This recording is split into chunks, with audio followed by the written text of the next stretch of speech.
Hi, everyone, and welcome to AB Conversations, where we will help you CFP your way out of it. A podcast where you get into the minds of a couple certified financial planners on how we think and feel about everyday financial planning questions and what should really matter most to you.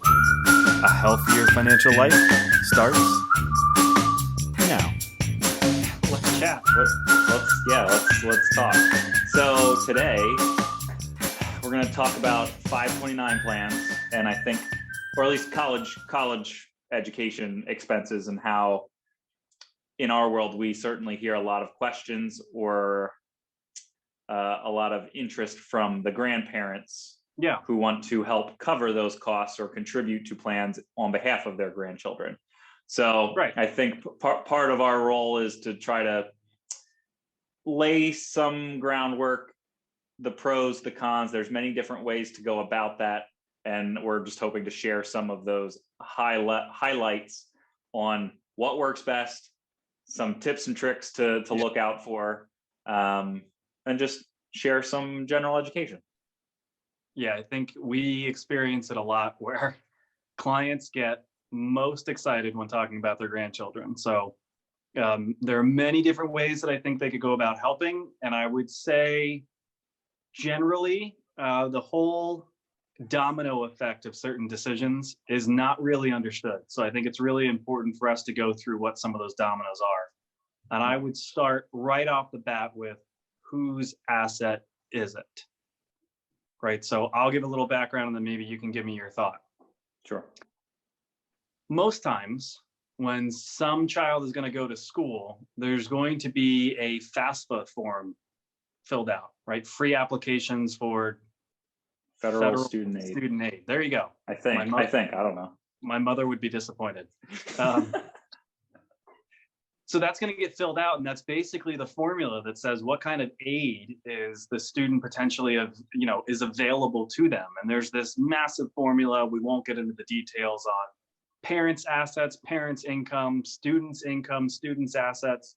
And I think it's really important right off the bat to think, what role can the grandparent play here in not messing up that application? So what did I mean? So what did you mean? Am I supposed to answer what you mean? Yeah. Whose asset is it? Why does it matter? Yeah. So clearly, in part of that equation, you never once mentioned, the grandparent's income or the grandparent's asset.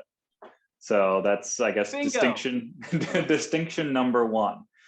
Yeah. So and client comes to us and says, my son has a 529 plan. I want to help with their college education. Should I just fund that plan? Why open a second one?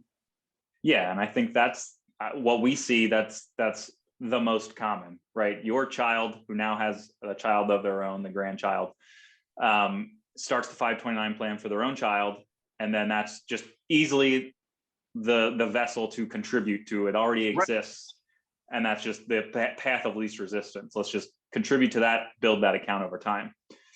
But to your point, that is now a parental owned asset, and that will show up in the expected family contribution and will need to get put towards that college education. Now, I know that is still the intent. That's why you would save for college, right? To help pay for college, but it does potentially impact the amount of grants and other financial aid that is available. So yeah, so use the example of birthday money. Maybe there's special occasions. Maybe it's just you want to help on a more regular basis, right? We can give the example of like time value of money is a good thing in this case. You save up $100,000 for the education of the student, and it's all in the parent's name. Going back to the expected family contribution, that's $5,000 or $6,000 per year. That's going to be disqualifying mom and dad from having, to not have to pay for some of that education. 5.64% is the specific number. So it may not seem like a huge deal, but I mean, that's real money. Mm-hmm. Yeah. And we often hear it's the mental accounting of we are trying to be diligent savers to cover this expense, but now we're being somewhat penalized for also being those diligent savers to help cover these expenses. And obviously there's arguments to be made there, but right. Yeah, the fact of the matter is the more assets you have, the more income you have, it does limit the amount of free financial aid or grants that are available to students. So here's the flip side of that. When we think about grandparent-owned 529, it is their asset, right? Yep. So control and accessibility would mean that if for some reason the grandparent in this situation goes through a tough time, maybe there's a lot of care costs that are needed, that money could be clawed back, or it's not going to be able to be used for the grandchild if they need to apply for Medicaid or something of that nature. Now, I would hope we never get ourselves to that point, right? If we're going to be aggressively saving or helping with the child's education, rule number one is take care of yourself and make sure you have the assets to do that. But nonetheless, good to know. Yeah, exactly. I liken that to you're on a plane, you're hitting turbulence or something worse, right? The oxygen mask falls down and they tell you, put the mask on yourself first and then help either your seatmate or your family member next to you. So same thing. For any grandparent that wants to, thanks. For any grandparent that wants to help their grandchild or their child, more often than not, we would want to make sure that their situation, right, their retirement looks okay, whatever, that those their own costs are covered before you start to give away money that may have to come back to support your lifestyle moving forward. But I guess the other thing to note, and maybe we just didn't explicitly say it, but we kind of alluded to it, kind of that loophole when it comes to the expected family contribution is for a 529 plan to be owned by the grandparent with the beneficiary listed as their grandchild. So it is still the intent to have it for the grandchild, but now instead of the parent, or now if we're the grandparent, your child owning the account, you're owning the account as the grandparent directly for your grandchild. Right. And then that completely eliminates that asset from the calculation. But as with everything else we talk about, of course, there's caveats and there's one more little stipulation. Yeah. So are you going to the domino here? We're probably thinking the same thing. Yep. So, okay. So the asset doesn't get included in any given year, but the income, right? So if it's $100,000 that you have now set aside for your grandchild and you take out $10,000 to help pay for education costs in year one, that $10,000 is going to show up as if it were income for the student. And now that is going to factor into next year's FAFSA form, and it's going to show up as income, and it's going to show that there's going to be a higher expected family contribution and therefore less potential aid in future years. Right. And that kid's income, just to talk about why this really is relevant, if you took out $10,000, then 50% of the kid's income is expected to go towards education above an exclusion. I'm not remembering the number. It was like 6,000. Yeah, 6,500, somewhere in that range. So in that math, that extra $3,500, right, 50% of that is going to be deducted from aid eligibility. So again, it's really just important to kind of understand the dominoes and try to find the sweet spots that you're comfortable with. But I think those are two dominoes. The asset, who owns it, and the income when it shows up are sometimes what's not thought of when you're just trying to do the nice thing and save for the kid's education. Yeah. Yep. So I jump to a different part of the conversation then. We often get questions then on like, how is that money managed, or how do you go about trying to grow that money over time, or what role is it going to play over that accumulation period between whenever you started the plan and college years? So there's two different types of plans. Yes. Yeah. Maybe I'll throw it to you. Yeah. So there's your typical, what we've been talking about is kind of the 529 plan investment based account, right? You're putting dollars in it. You have to choose some sort of investment option, as conservative as cash and as aggressive as, the stock market. And that potentially will grow over time. The other side of things is like a prepaid tuition plan, where you're essentially buying credits, college credits at today's tuition prices that can be used in the future when theoretically they should be, rising over time with the cost of, the cost of college increases has far outpaced the level of inflation that we've certainly seen here in the last, 15, 20 years. Yeah, so I think that's important to note. And of course, we can't know when somebody would ask, well, which one's better? Yeah. We don't have the ability to know where the cost of education will go. Certainly it's different if we're talking private institutions or public institutions. Sure. Who knows where legislation goes, right? That's certainly been in the news the last couple of years on what's going to happen with that rise in cost and what can be done. But it's just two different ways to go about it. Yeah, so I think the way that we often approach that is clearly there's pros and cons to each. There's, caveats to each one. There's restrictions on both if college changes in some way, shape, or form down the line, either specifically for that student or just, there's the ideas floating out there that college education is going to be free in the future, then why should I be saving? But I think ultimately the point is, if the intent is to save, there's no wrong way to do that. It ultimately comes down to personal preference to some degree on, would you rather invest it or get some sort of, quote unquote guaranteed, future credit purchase. But it really is, there's no wrong way. The important piece really is, if your intent is to do the saving, then doing the saving is step number one. Step two of deciding where to invest that is less important to us. Yeah, and start early. I think this is a great example, especially for those that maybe again are in that retirement phase of life where maybe they're just managing their own kind of legacy plan, and now it's going to include some gifts to grandchildren. The time value of that money is just important to remember. $5,000 a year, or break that down, $416 a month for 18 years, right? If you started as a baby, a pretty moderate rate of return of 6% over 18 years. So that's almost $160,000, right? In today's math, right? Cost of education today, that's a $40,000 a year school for 4 years, right? That'll do it. Not that $416 a month is nothing, but that seems kind of digestible if you're talking about making a huge impact to the student over time. Yeah, absolutely. You start saving at age 9, it would take $1,160 a month to get to that same level of savings, $160,000. Or if you did the 416, that's only $60,000 of savings. So just time value of money, those are vastly different numbers. No matter how you're going to save, doing it early, I think, is key. Yeah. So then I'll slightly pivot, and just stop me if you don't want me to. But I think there are, beyond saving in advance for college, there's the other options on helping pay for those costs either in real time, right? If let's say the student is already in college, the grandparent can essentially just write a check, right? Cover that tuition bill directly to the college.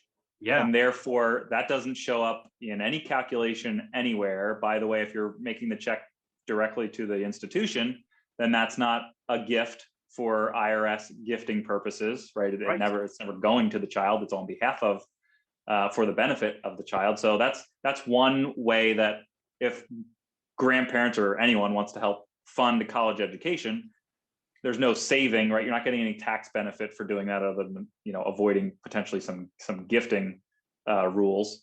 But that's one other way to help cover a cost in the future.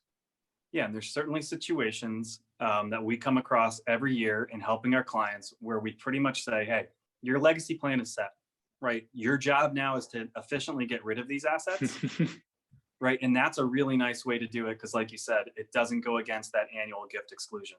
So it's what's considered a nice gift, and it's an easy, quick way to get money out of your estate. So I like that one. Or I'll stay in that vein. Right. It's one thing to help fund. It's another to fund while also teaching important life lessons, in my opinion, that maybe helping them pay the college education bills, the student loans, after they're done, is incentivize their working hard, right? If you continue to get good grades, if you work hard in this way, if you reach your goal of getting this job, then I'm going to help you pay that back. Is another, I think, very meaningful way to make your gift that maybe wasn't on the front end of trying to, leverage your dollar into growth over time. Yeah, we've certainly seen that with clients. There's several examples in my head that, you put a little bit more weight on the student to kind of be an adult and, take the full weight of college decision and just the costs and everything associated with that.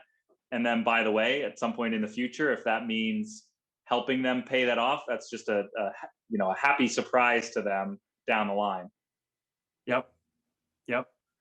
Okay. And the other one that I have on that front would be, some people like to just help them get started in another way, right? This would be the situation where somebody comes to us and the student's maybe 16 or 17 years old already. Hey, I want to help with it. Well, again, putting money into a savings plan, the impact of that is pretty much gone at this point, right? You don't have that time value of money. Maybe it's helping fund a Roth IRA for them. Maybe it's helping with the home down payment. Maybe it's some other way outside of college savings that you're getting them started off on the right foot, and maybe teaching them some of the fiscal responsibility that we're assuming that they have because they work with us. Sure. I guess the only other thing that comes into my mind is when you have multiple grandchildren. You kind of brought this up earlier. Ownership, right? If the grandparent owns it, there is only one beneficiary per account, right? So I guess theoretically 5 different grandkids, maybe you want 5 different accounts, but we would also kind of caution people that the last thing you want is to have money left over in this account, because if you can't withdraw it for qualifying educational expenses, you got a 10% penalty. So there is something to be said for thinking situationally about, hey, maybe this one account is going to fulfill what I want to have happen for more than one grandchild. Yeah, that's a great point. And I guess the clarification there being, I think you can change the beneficiary on a 529 plan. So in your scenario, multiple grandchildren, let's say they're 4 years apart conveniently, or maybe they need to be 5 years apart to be convenient. But yeah, you can change a beneficiary on a 529 plan. I think what's once and every 12 months.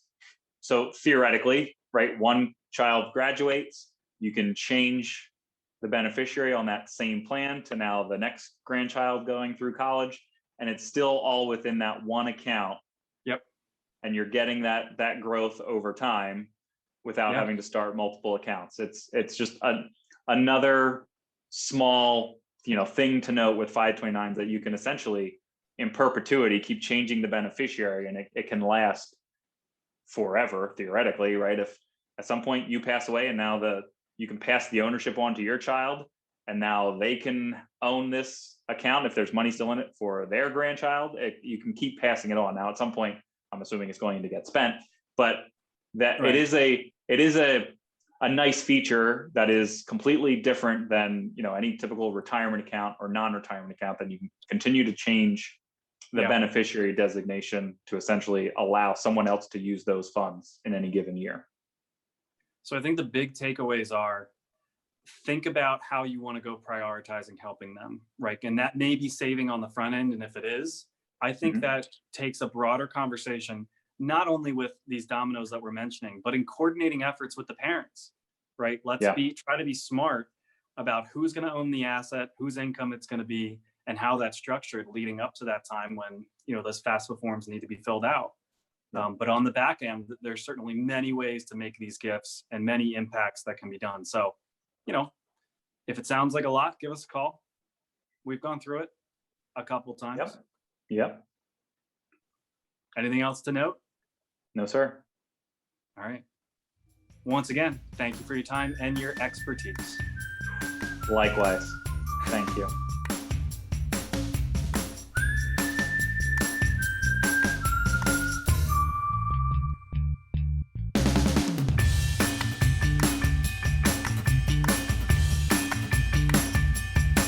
Hey everyone, Adam and I really appreciate you tuning in. Please note that the opinions we voiced in the show are for general information only and are not intended to provide specific recommendations for any individual. To determine which strategies or investments may be most appropriate for you, consult with your attorney, your accountant, and financial advisor or tax advisor prior to making any decisions or investing. Thanks for listening.